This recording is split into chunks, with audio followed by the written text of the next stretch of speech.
Topic है आपका अंडाणु की संरचना। ठीक है, स्ट्रक्चर ऑफ ओव्यूम। ठीक है, आप जानते हो ओव्यूम कहाँ पाया जाता है? मादा में। ठीक है, तो दूसरे स्तनी के समान दूसरे स्तनी होती है स्तनी के समान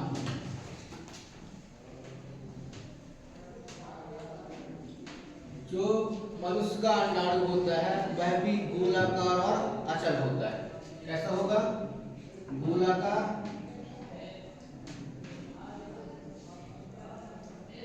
व अचल होता है।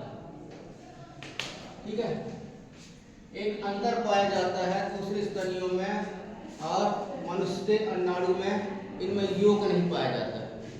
ठीक है, अंडे के अंदर जो पीला भाग होता है ना, ठीक, उसको योग कहा जाता है।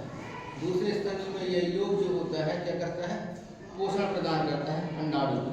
ठीक है, परंतु एक बात दिमाग में आनी चाहिए कि यहाँ पर योग नहीं पाया जाता है, योग नहीं पाया जाता है, मतलब अनुपस्थित है।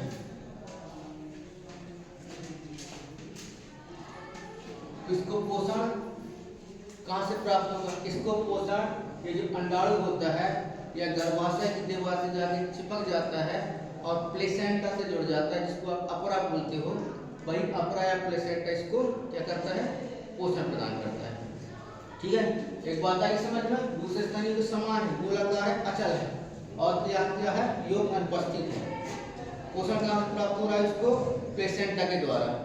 ठीक है, इसके अतिरिक्त इसमें बहुत अधिक मात्रा में कोशिका द्रव्य पाया जाता है। कोशिका द्रव्य जो होता है वह अधिक मात्रा में पाया जाता है।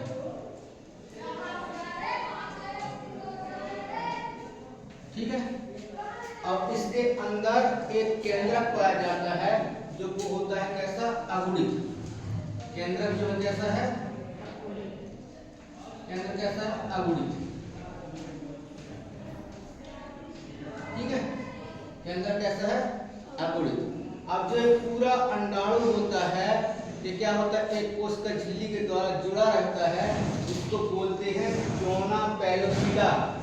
ये आप देख रहे हो, इसको क्या बोलते हैं? Zona pellucida.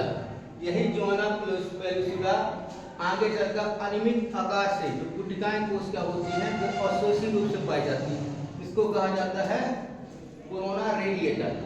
इसके अंदर छोटे छोटे दानेनुमा संरचना पाई जाती है जिसको बोला जाता है ग्रैन्यूल बोला जाता है। जो एक कोरोना रेडिएटर होता है अंडोत्सर्ग के समय अंडाणु के साथ चिपका हुआ बाहर आ जाता है, परंतु जैसे ही निषेचन होता है, निषेचन की क्रिया होती है, धीरे धीरे यह क्या हो जाता है? विलुप्त हो जाता है। क्या हो जाता है? कोरोना रेडिएटर क्या होगा? विलुप्त हो जाएगा। आगे बात समझना, कितना सिंपल सा है। आप बताओगे दूसरे स्तनियों के समान जो अंडाणु होता है मनुष्य का वो भी कैसा आप देख रहे हो? गोलाकार। और कैसा है? अचल। ठीक है, इसमें उपस्थित होता है। ठीक है, इसमें योग जो होता है अनुपस्थित होता है। ठीक है, कोशिका द्रव्य क्या होगी? अधिक मात्रा में पाई जाएगी।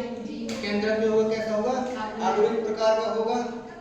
ठीक है, इसके पश्चात इसमें जो कोशिकाएं होंगी क्या होगी? अनियमित रूप से हो जाती है, जिसको आप क्या बोलते हो? Zona pellucida. इसके बाद जो गुटिकाएं कोशिका होती है वो अवशोषी रूप से, ठीक है, अवशेष मतलब समझते हो क्या हो जाती है? बिखरे रहती है। अंडोत्सर्ग के समय जब अंडाणु बाहर निकलता है चिपके हुए क्या हो जाते हैं? साथ में आ जाते हैं। फिर जैसे ही निषेचन क्रिया होती है कोरोना रेडिएटर धीरे धीरे विलुप्त हो जाता है। ठीक है, बन जाएगा ना?